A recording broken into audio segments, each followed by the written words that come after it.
What about his burial? How come we haven't seen anything about his burial? We saw so much and then we saw nothing.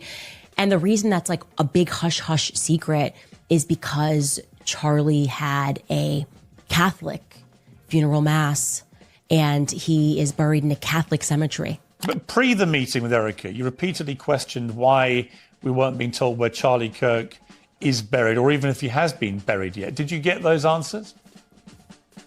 You have the wrong commentator who questioned that. I think that was Milo Yiannopoulos. You've never asked where Charlie's buried?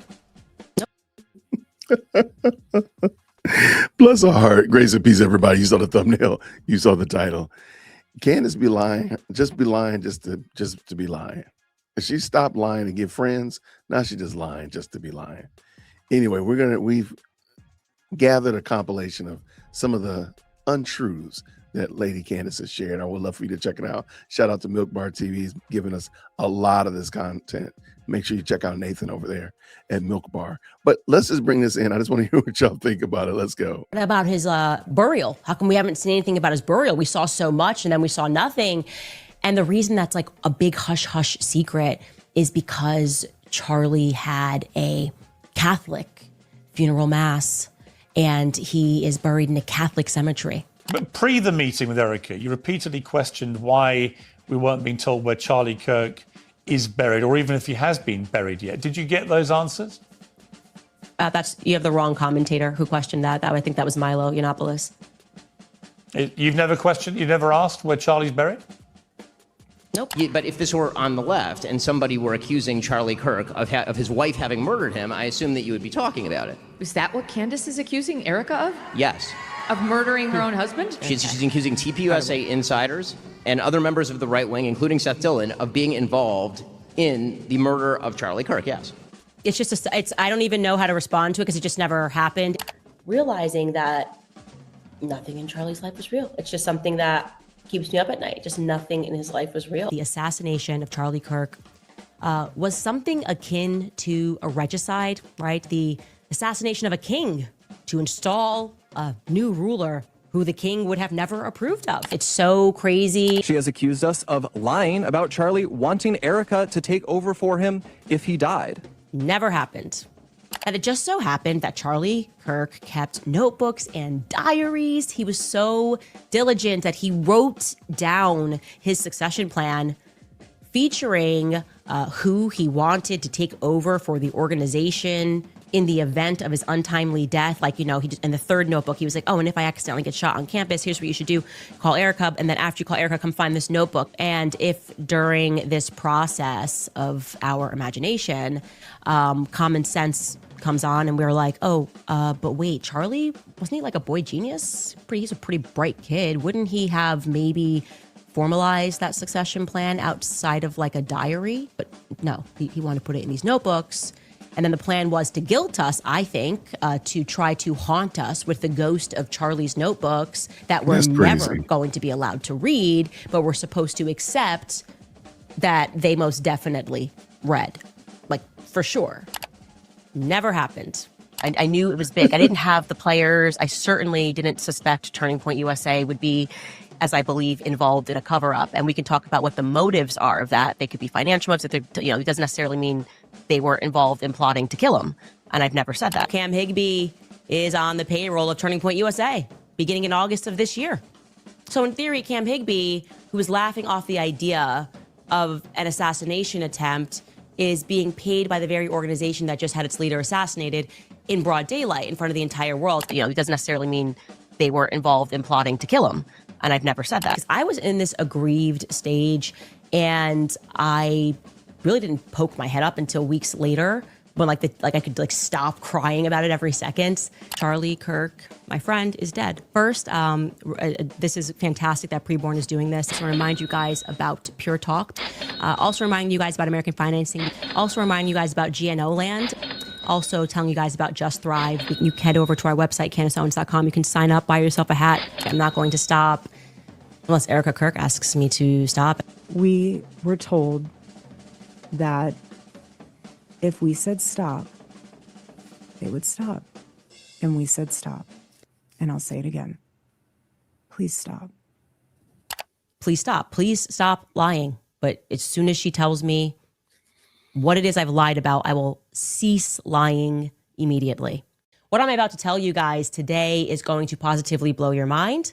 I just cannot see how this would lead to anything other than a full confession from the government about the military's involvement in his assassination. We didn't know what it was going to lead to. And I was like, I mean, I couldn't have been more deferential in saying that this could literally lead to nothing, but like, because of this weird prayer and the way it came in, I think that we should follow it. It was sort of one episode. I didn't exactly dedicate a whole series to it. Not even 5 minutes after this email hit my inbox, I was calling this person and I had no idea what it was going to lead to, whether it was going to be a totally insane person or whether or not it was going to be a very swiftly answered prayer.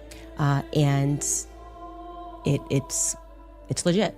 This is a legit story that I'm about to share with you. What I'm saying is that in 2 months, nobody is going to remember the name Mitch Snow or Fort Huachuca, and this is not going to go anywhere, and that this is a nothing burger. I just think it's an absolute nothing burger that's not going to lead anywhere. I have my reservations about Mitch, and I feel like I should be able to voice those concerns. And I know that a lot of people don't care about his past or his history, or I don't even want to say only his history, because currently it's my understanding that he does have open cases.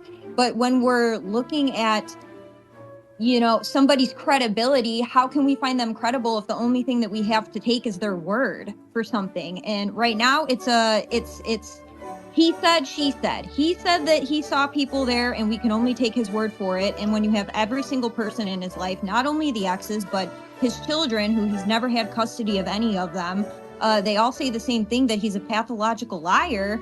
I have trouble trusting an individual like that. Yeah, do I think he's like paranoid? Do I believe that he probably hasn't been like the number one father in life? Sure.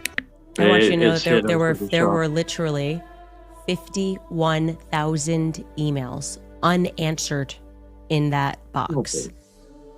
And I went to church and I prayed and I said, give me something. And it was the first email, just like I said to you. I mean, what did I call 4 minutes after the email was sent?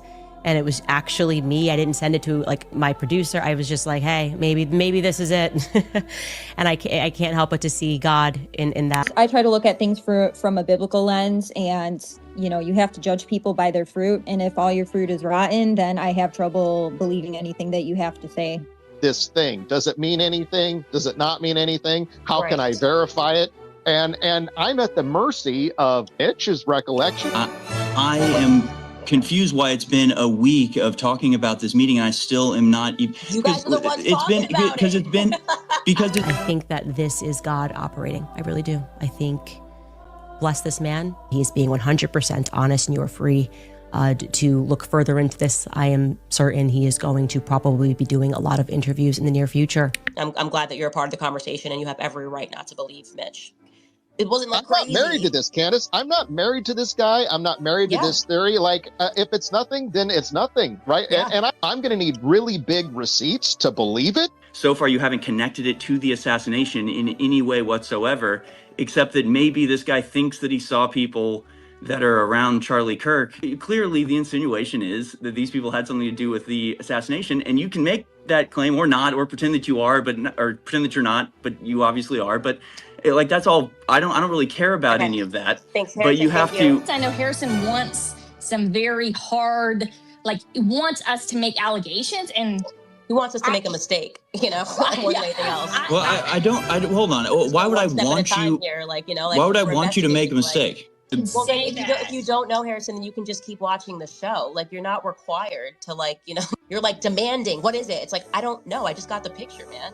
Like, you know, and so I think your energy is just, frankly, and I'm not trying to be judgmental, but like, it's a little lame, I guess is a nice way to say it. It's just pretty lame to like try to put this like unnecessary pressure. What do you get? What do you mean? It's giving Ben Shapiro, you know? You never want to give Ben Shapiro. Just wait in terms of why this suddenly feels very important when we were all willing to accept. I did one episode on this, guys. Like I said, I'm going to put together a fundraiser for you, you know, imminently. So, and this is obviously it's just the first conversation we're having. I just want to thank you from the bottom of my heart, not just for sharing what happened. And I do believe you are a missing piece of this. I don't know what comes next, but I just want you to know that like you have an ally in me, and I hope you see that I am a fighter.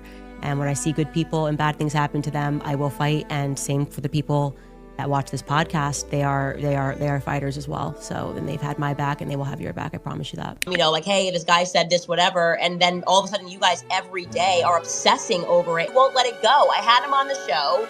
That was it. That's not even all of them. I think we need to make like, yo, Nathan, over at Milk Bar, we need a mega cut of all of the lies that Candace has told. It might be an hour. I know. We need a mega cut. But for real, we really do appreciate it. And this is just a small tip of the iceberg of some of the things she said, the backtracks, to say one thing, no, I didn't say that thing. It's crazy work, but I want to know what you think about it. Give me your comments. Leave me a green heart if you agree that we need a mega cut of all of Candace's lies, at least during the Charlie Kirk saga. I'd love to see what that is. Anyway, everybody, thank you so much for your support. I'll see you real soon. Grace and peace. Thank you so much for tuning in to another episode of the JWhit Podcast. If you enjoyed today's show, please do me a favor and hit me up with that 3-piece special. Like the video, subscribe, and of course, share it with somebody who would also enjoy this type of content. And make sure you leave a comment because I do pin the best comments to the top. So thank you so much for tuning in today. And until next time, everybody, grace and peace.